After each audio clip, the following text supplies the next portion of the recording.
Hello, Tom Lavecchia here with the continuation of the New Theory podcast, and I'm very excited to have Mr. Lucario on the show, who is a relationship coach. Do not call him a pickup artist; he's a relationship coach. Mr. Lucario, welcome to the show. How are you doing today? I'm good. I'm good. Thanks for having me. What's going on? All right. So, first, walk us through your formative years. Where did you grow up? Grew up in Brooklyn, New York, all my life, pretty much, just in Flatbush, Brooklyn. So it was, I really like New York City. I've traveled across the country and everything like that, but New York is always my favorite spot to be at, at the end of the day. So I just been here for, pretty much all my life. You know what I'm saying? Where in New York? I'm in Brooklyn, in Bed-Stuy right now. Okay, Bed-Stuy. Okay. So Bed-Stuy, Brooklyn, born and raised, lived there. Okay, yeah. So we were talking a little bit offline. I'll keep everybody up to speed. So you don't like to be called a pickup artist. Why? Right. Well, the thing is there's a difference between a pickup artist and a dating coach. It's kind of like the difference between a dentist and a doctor. Okay, I got you. So okay. it's kind of two different things. As pickup artists are mainly it's specific to just picking up women and getting laid. You know what I mean? Like that's like the main thing of it. But a dating coach encompasses, a lot of different aspects of dating. Because of course there is picking up girls and having sex and all the other stuff, but it encompasses like a whole bunch of other things. So it's like, okay, you picked up the girl, you had sex with her. Now what? Like, how do you keep her around if you want to? How do you get a girlfriend? How do you maintain a relationship? How do you, work on your social skills? All those things that come along with that. So I teach, that overall when it comes to the game, not just not just picking up girls, but just everything, and also teaching guys how to value themselves and be confident within themselves too. So it's a lot about self development and everything like that. Okay, that makes sense. Now, how long have you been doing it for? Right now, almost about like 10 years now. So I've been doing it for a minute, and it's been a while, Okay, so 10 years. Okay, I get it. So you've been doing it for 10 years. You're still in the game, so that shows a little bit of longevity and/or commitment, right? So with that being said, has a dating dynamic changed? There's a lot of articles on NewTheory.com. We have a clinical psychologist, Bart Ross, who we use a lot. We're going to reach out to you as well because we like getting your input. But the dating game has changed. You got Tinder. A Bumble now. So if you're a woman, you can pick your guy. You're in control. So those are all mediums, right? But they might have replaced the bar, or they might have replaced maybe your cousin hook you up. But those are mediums. But those mediums are different than other mediums in the past. So how has the dynamic for dating changed over the last 10 years?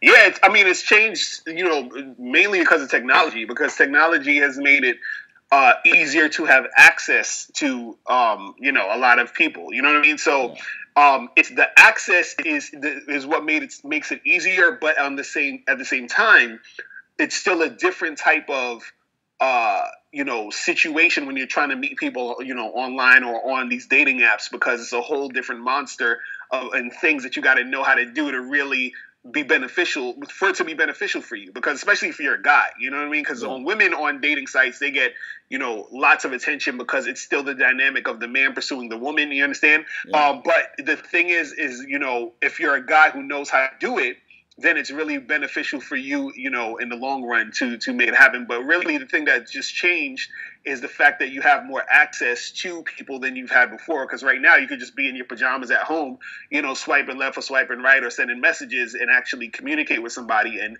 meet them in person, versus before you had to actually go out or you had to meet someone through somebody and all those other different things. So the technology's made it, a little bit more easier to have access to a lot of people. All right. Since it's a little easier, does it make you harder to get, meaning 10 years ago it was harder, right? Now there's so many mediums and it's a numbers game. Does that hurt your business, or does it help it because maybe you get more quantity over quality? How does that work? Oh no, the thing is, it doesn't.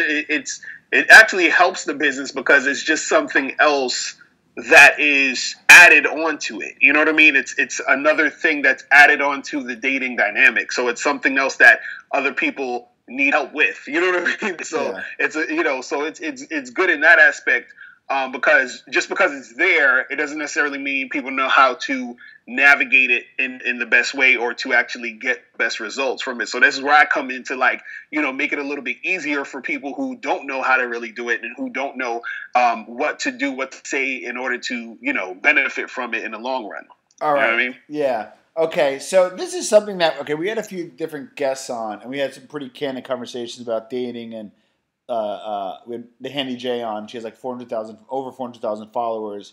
So she is her real life, we call it, kind of like a self-help person like you, but she has like an alter ego online, which she puts up some raw memes. So we kind of talk a little bit about the current dating dynamic, which is interesting.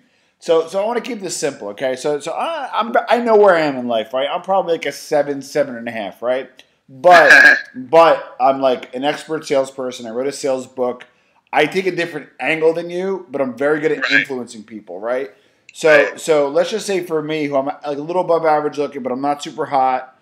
Like to me, I'd like to work to my strengths. Meaning, if I was single and I was looking for a girlfriend, let's say, I would work to my strengths and maybe not do like Instagram and like Match because I'm like pooled with everybody else.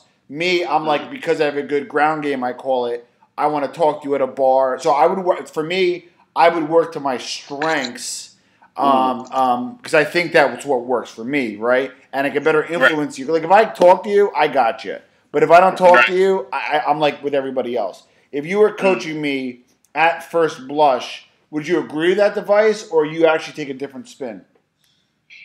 No, I would say you definitely have to work to your strengths and work with what works for you. You know what I mean? Like what works for you the most. But I always tell people you should try everything out, meaning that, try out, going out, meeting people in person, try out online dating, try out, your social circle, everything that you can try it, because you're not going to necessarily know what's going to work best for you if you don't try everything out. So a lot of times with guys, they hit me up and they'll say, well, I'm not really that good looking, so how am I going to be good with online dating? Because women just, contact guys who are good looking. Yeah. And that's not necessarily true. What women look for a lot more in a profile when it comes to, like really like connecting with a guy online or checking him out. Like, don't get me wrong. Some of them will see a guy that they think is, attractive and say, let me message him. But also overall, it just if you show a certain type of lifestyle and also you have specific pictures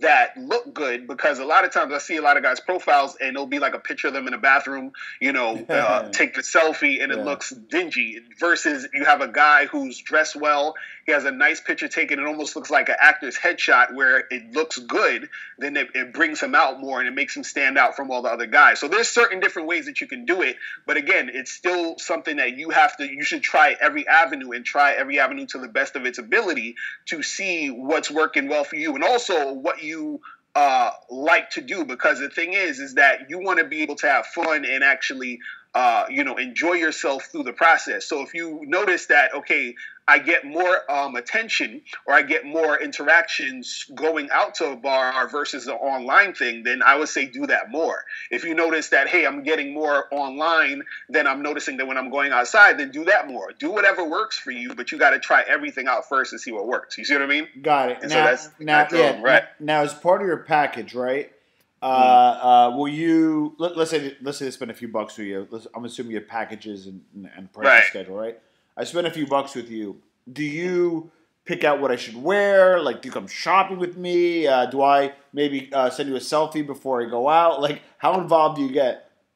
Right. Well, yeah, that's if we're doing like one-on-one, like in-person coaching, you know what I mean? Like, then I would do those things. Like, we would go out, we would, like you said, get some different types of clothes, make sure you got clothes that look good on you, make sure your look game is good. I would go out with you, talk with people with you, different things like that. So it's very hands-on, but I also do things where I have like phone and Skype coaching. So like, let's say, for example, if a guy is in Africa somewhere, then we could, coach through Skype, and I can tell him different things that he can work on through that medium. And I also have like email coaching too. So if a person wants to email me back and forth, we do that too. So it's different, different types of things. And the thing I like about the one-on-one stuff is that it gets very specific to that individual. You know what I mean? Because there's always going to be general advice that can work out for, the masses and everything like that. But, if a person has a specific situation, that's the thing that's going to help them more when they do like, individual one-on-one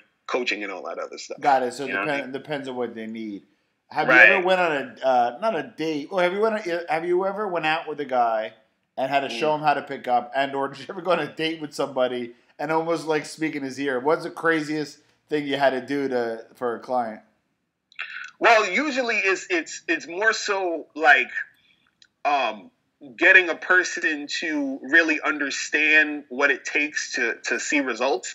And I think sometimes that's the hardest thing to do sometimes, because you have certain guys who like, that they're not really ready to do it. And I always tell them, because at the beginning I had guys that were like not ready to, take action, and they'll be a little too scared and everything. And I would take them with, do baby steps, and I work with them. And then there's some guys who just totally want results but don't want to do anything. It's like a person that wants to lose weight and they go to the gym and they just stand around. It's like, you got to pick up a weight, you got to do something.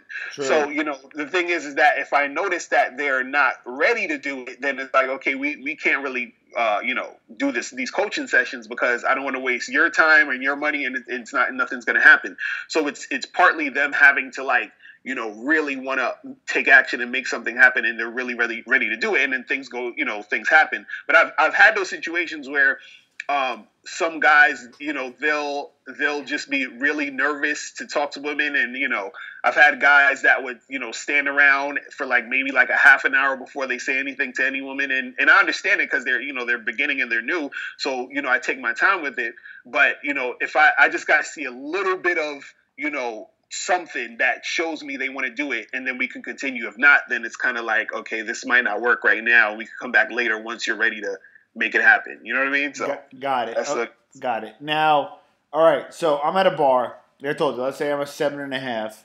I see a 9, and I want to approach her. And I'm early 40s. I'm early 40s, and get back in the dating game. Let's say. Right. What advice? Is it like a script? Give us an example, because the approach and the icebreaker is the hardest part. So give us an example of how you coach through that, and maybe give us specific scripts. I'd like to hear how the hell you coach these guys, because that's the tough one. Yeah, well, the thing is, first, what I tell guys is that don't look at women as the rating system, because like you can do it for fun, but it's not necessarily anything they want to take too seriously. Because if you see a girl and you think she's a 10, and in your mind she's a 10, then that's going to make you feel nervous to talk to her. You understand? True. And there technically is no 10s or whatever in actual reality. It's just your perception, because your 10 could be a 2 to me, and my 10 could be a 2 to you. So it doesn't really matter. So it's not anything specific you got to do differently to a quote unquote 10 than you would do a 7 or a 5 or whatever. So I tell them to not really focus too much on that. But as far as the technical aspect of it, I always say there's 2 ways to approach a woman, either indirect or direct. And indirect is basically just using something in a situation to start a conversation. And direct is just basically blatantly letting a girl know you're interested as you first approach and talk to her. So an indirect way would be, let's say you're at a bar or something, and let's say, there's some girl across the room, you go up to her, and they're playing some song. You say, hey, you know what song this is? Yeah. And then she might say, oh, yeah, I do, or I don't. Yeah, I get into a little conversation about the song. And then you say, hey, how you doing? My name's Locario. And then you start talking. So the indirect is you're using something in a situation to, start the conversation. Or you might see a girl that has like a nice bracelet on. You say, hey, where'd you get that bracelet? That looks nice. And that's nice. The first thing you say. And if she tells you, oh, I got it from Macy's, just start talking about that a little bit, and you introduce yourself. So that's the indirect way. The direct way, and this is a little bit more for like guys who are a little bit more comfortable talking to women, is you walk up to her and you let her know your intentions up front, so that you speed the process. You know what? I love that. In sales, I used to coach a ton of salespeople. I still do occasionally. and they always leave the close to the end. I come and say, listen, I'm here to sell you X. It's going to cost this. I want to lay the groundwork now. But before I jump in, I have a few questions. And then you start to ask some questions. I like the approach, like you're saying, and I don't mean to cut you off, but hey, listen, I saw you across the room, think you're attractive. I don't want to waste your time, and I certainly don't want to waste mine. I love to chat with you a little bit. My name is Tom. I'd like to chat with you. Right. And then now it's that simple. Yeah. It's really that simple. That's all it is, you know. And that way, a lot of times, you know, it makes the situation go a little bit more quicker and faster, and you find out if the girl is interested in you or not based off of, you know, just being direct with her. You know what I mean? So exactly. Okay, so yeah, because I'm a little bit more knowledgeable on the sales side, but I think the same is applicable. So you have the indirect approach, the old-fashioned. Remember, you have a light, right, and you can't smoke in bars anymore. And then the direct approach is just basically, hey, I'd like to chat with you. You know, be respectful, but be open about it. And I think in 2017 that'll work. All right, I got to ask you. I have to ask you. You wrote a book, How to Have Sex with 2 Women a Day. Right. How do you have sex with 2 women a day? Walk me through that. Man, well, basically, the main part of that book is just about getting a guy to the point where he has options, meaning that he had a number of different women that he can, you know, have sex with, you know, basically almost anytime you want. So the way to do this, you know, and I explain it in the book really, is first, you know, I talk about how it starts with your mind state and how you view yourself and how you think about yourself. And I say that, you know, you have to think and believe that you are the type of guy that women want, because everything starts from your, you know, how you view yourself and how you think about yourself and your confidence. So I go into that and how to actually do that. Also, I talk about, you know, the way that you appear and your, you know, the way that you dress and everything, and how that impacts how women perceive you. Also talk about, you know, what we just talked about with indirect and direct, and how to approach women and how to have a conversation flow to, like, you know, get numbers and exchange numbers. Then I talk about, you know, how to make your female friends want to actually have sex with you. I also have a chapter in there talking about, you know, safe ways to, you know, interact with women who are, you know, coworkers, because a lot of times people, you know, I don't condone messing with people you work with, but I'm like, if it does come up where you have a chance to, and you want to do it in a way where you're not going to get fired or you're not going to, you know, make anything go down, I tell you how to do that in the book. And basically, overall, in the book is teaching you how to build a team of women. So it's basically, you know, telling you like how to get a number of different women that want to see you, date you, and have sex with you. And then by that time, what happens is that you have so many women that you can interact with that you can actually have as much sex as you want, because that's usually the issue for a lot of guys, where it's about, you know, they don't have that abundance. So I'm teaching guys how to actually have that abundance when they're interacting with women. You know what I mean? All right. Okay, so there's a lot of different moving parts here, but to keep it simple, you show guys how to meet people, how to meet women, how to your numbers game, increase your options. Do you ever work with women? Yeah. I also coach women too. I have books for women. I have programs for women. I have a book called "It's Your Fault You're Single: Tips on Finding Mr. Right." That's for women. I also have a course called "How to Find and Keep Him," and it teaches women how to you know, actually find the type of guys that they're into and find that guy that they really want and keep him, because usually the issue with women is not finding the dude, it's more so keeping him around. And that's a problem that women have, is like keeping guys interested. So I focus a lot on that when it comes to coaching women when it, you know, in a dating game, because that's really the issue for a lot of ladies out there. All right. So I need you to answer this question. And like we talked about it on like 3 different podcasts, because this just always comes up. Okay. Now, I'm trying not to preface as much as I used to, because I'm learning how to interview well. However, I have to preface this one, okay? Dick pics, right? Right. You know, you would assume they don't work, which I don't believe they do. But I'm from this school that if something works at least once, I'm going to keep doing it because they got some positive reinforcement at some point. Do dick pics work? Yes or no? Well, usually it doesn't work if it's a woman you don't really know yet. You understand? Like if it's some random girl you are talking to on an online dating site and you send her a dick pic, usually she's not going to be feeling that.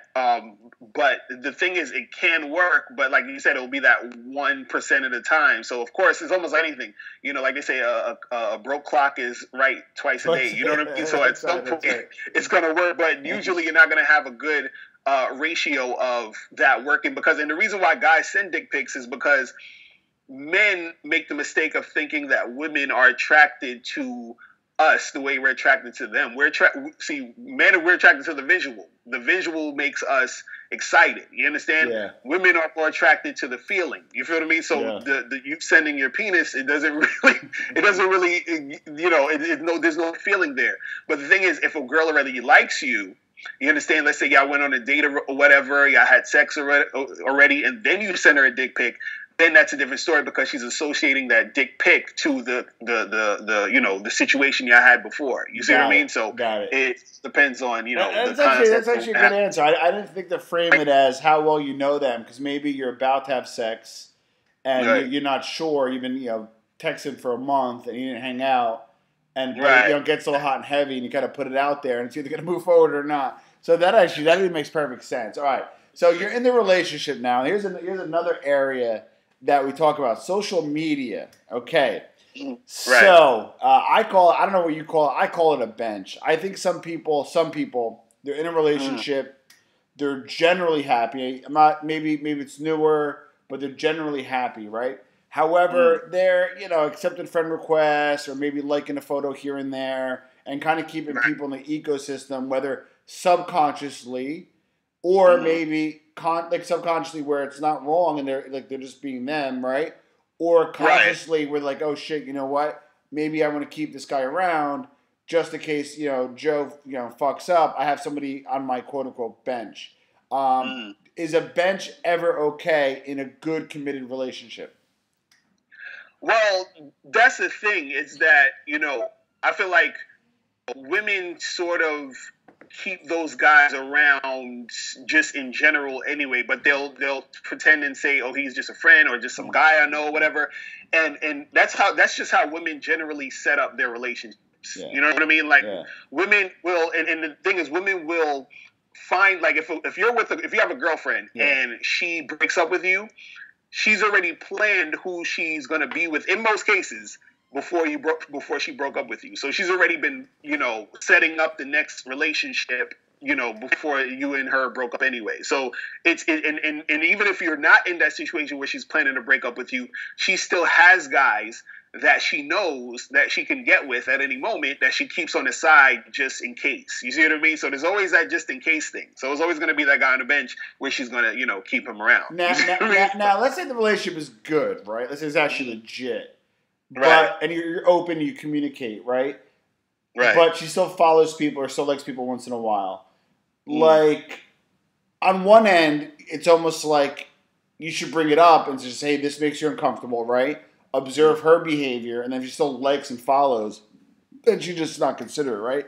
But on the other end, I'm kind of realistic, where you can just refollow the next day, and these guys don't give a fuck because they know they're on the bench and they'll jump in the game whenever they can. So how do you handle? I know it's more of a psychological question, but how do you handle if you're uncomfortable with your partner's social media?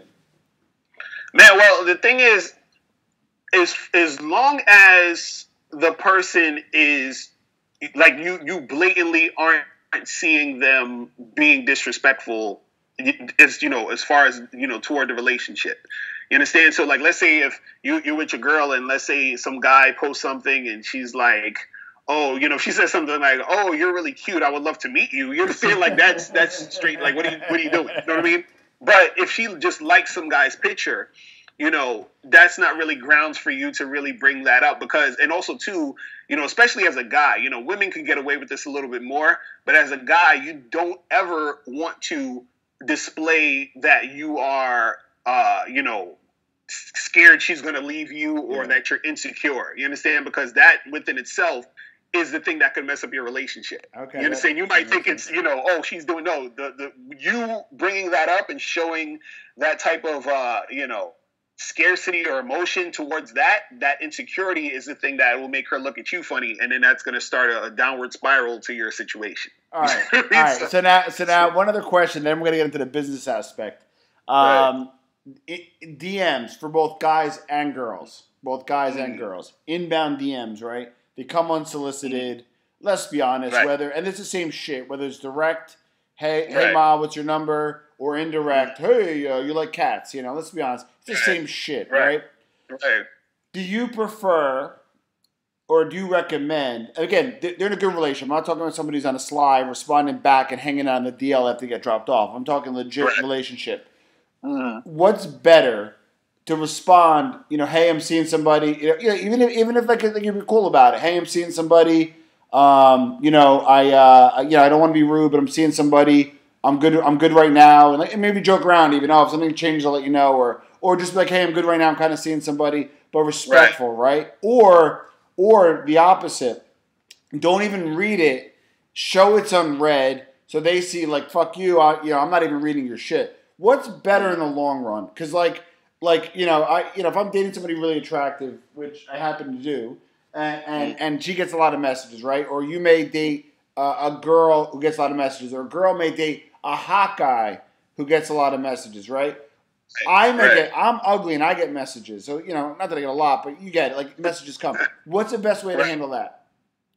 Well, it's not necessarily like you need to ignore it. You understand? I would say if you ignore it if it's nothing substantial, meaning like if let's say if your girl gets a message from some guy and he's some random guy and he's like, hey, what's up? Yeah. You know what I'm saying? Then you can ignore that because it's not like what he's only trying to say what's up because he's trying to holler. You understand what I'm saying? Yeah. But if let's say for example if your girl is a makeup artist or a model, or she actually does something that would warrant someone responding to her, like a guy says, hey, what's up? I'm doing this show. I wanted to know, blah, blah, blah. Then, yeah, she responds to that because that's business and that's something substantial. That's something that makes sense. But if it's just a random guy saying, yo, what's up? Or yo, ma, what's good? And all that, you know what I mean? Like, then you don't need to respond to it. You see what I mean? Yeah. So it all depends on the context of what the email is or the DM is. You know what I mean? Because usually 9 times out of 10, if a guy is sending your girl just a random DM, he's trying to holler. You see what I mean? But if it's something that, has some weight to it, then you can respond and then, keep it moving that way. You know what I mean? Got it. All right. So let's switch gears a bit. It's going a little in a good way. It's going longer than we normally do because I like to wrap up the background under 20 minutes or 27 minutes, but I like where we're going. So let's scoot to the business end. All right. So how do you make your money? Basically through all the stuff that, mainly through all the stuff that I do online, because all my products, services are through my websites. So the way that I do it is I, do videos, YouTube videos. I have articles written at different, on different sites, and everything has links back to my site, my store page, and things like that. So it's just sort of like a rotation of that going on. So for example, a guy, he's, looking up how to pick up girls. He stumbles upon my video. I talk about that topic. I say, hey, click the link below. Send me an email if you have any questions. He sends me an email. Now he's on my list, you know what I mean? And I keep sending out videos and different things. And then that, is the thing that makes people want to join the membership site that I have, that makes people want to buy the books and all that other stuff. Okay. So I'm assuming there's a product revenue stream, which is, one-off book. I find your book. I buy it for $15 or whatever. Great. I get that. You set up a free consult. I get that. So I'm assuming you kind of have a monthly subscription or retainer model, correct? Yeah. So I have this subscription site called badboymembership.com. Okay. And so every month, I get paid off of that. So people join it. And then when they join it, as long as they're a member, they get the content. And then every month, I get paid through them being a member. Got it. So that's how that works. Yes. Okay, so let's keep it simple. And I'm going to ask you 3 tiers. What is if I want to sign up for a membership, kind of passive, meaning I get the content, I get the emails, I get the books. Then the second level is, say, I want to interact with you digitally, and then what's the price level if I want to coach in person? Right. So the let's say for example, my book How to Have Sex 2 Women a Day, that's $27, and it also comes with 2 free bonus audio programs. And then, from that, I try to get people to join the membership, because the membership I would say the membership has the most content that I provide and the most, a lot of nuggets of game in there, because what I do is I save all of the technical stuff for the membership. You know what I mean? So the membership, and that's $97 a month to join that. And then for do I have to commit? Do I have to commit for X amount of period, or is it month to month? No, you can do it month to month. You can do it 1 month. You can do it 10 months. You can do it forever, however you want to do it, and then you can cancel at any time. So, and on the membership, every month I come out with a new 45 through 90-minute audio/video dating advice tutorial. So it's like different stuff. Like, one will be talking about, how to pick up women successfully. Another one will talk about how to build sexual tension. Another one will be talking about how to step up your phone and text game. Like, so it's a lot of different aspects of like how to really make certain things go down. And then, once people are on that, I also do free consultations, 15-minute consultations. And then through that's where I get the one-on-one coachings to see if a person really wants to take it to that next step. And so for the in-person coaching, I do, 3 and 6 month blocks, you know what I'm saying? And so for the 3 month block, it's about $4,000. And then for the 6 months, it's about $7,000. And then for the email, not the email, the phone and Skype coaching, those are, I do like 8 sessions for about $1,000 and stuff like that. So it's all like on the site,